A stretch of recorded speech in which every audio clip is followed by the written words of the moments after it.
Hello everyone, we're back for the next part of our special series on how to structure your training. So far we've covered getting yourself healthy and ready. Yeah, that was the first phase, yeah. 2 weeks off I had. And then we've done a couple of videos on the conditioning phase, the aerobic conditioning how phase. to use, the first one was about how to vary your pace and have lots of different chatty running and do your sparkly bits. And then last week was about the long run. Yeah. So now you've got a really important question to answer in this one, haven't you? Yeah, so the question is, how do you know when to change your training? And why do you need to change your training? And so if we start, then, so your body will get used to whatever exercise you give it. And so it will, after a few weeks or perhaps even a couple of months, it will get used to it, so you won't improve your fitness. Okay. So you need to progress your training, and it's how much to progress it and what different ways to progress it that's important, and that's what I want to go to today.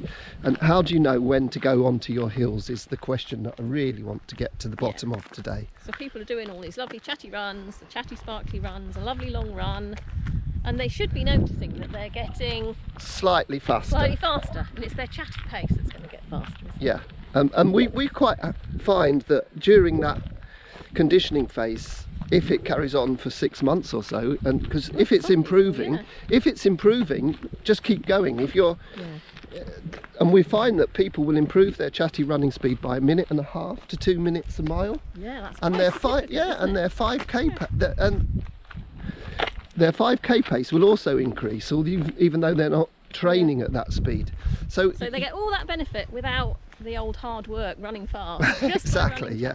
So what ways can you increase your training? Well, you can increase your training by adding another day in the week, the frequency of your training, the duration, your long run, get that up, and that's what we said, that's very important. Or you can go faster. Now most people think that the way to improve is to go faster, but it isn't. The way to improve is to add that extra day a week and add the duration of your long run, because that's chatty running and that'll get you fitter. Yeah.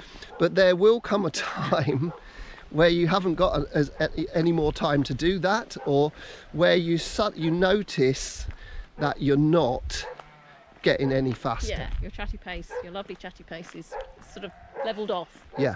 And that's the time to do your heel training. Now, I want to... So you've let the cat out the bag now. Well, That's what's coming next.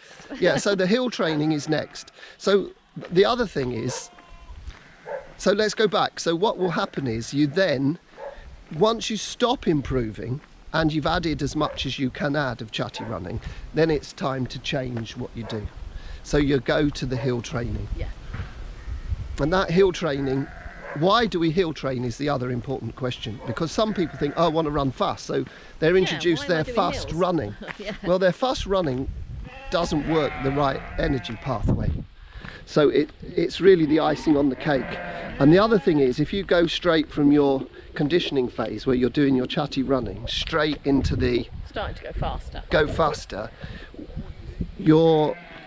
your muscles and your tendons lag behind your heart and your lungs with how quickly they adapt. So you need to sort of let your muscles and your tendons catch up. That's pretty straightforward then. But what if you're worried that you don't really know whether you're improving or not? Can you do, I mean, I've heard of people doing time trials. Do they need to do that in this They can do time trials as a way, because in a way that's a lovely positive feedback loop, because you're getting...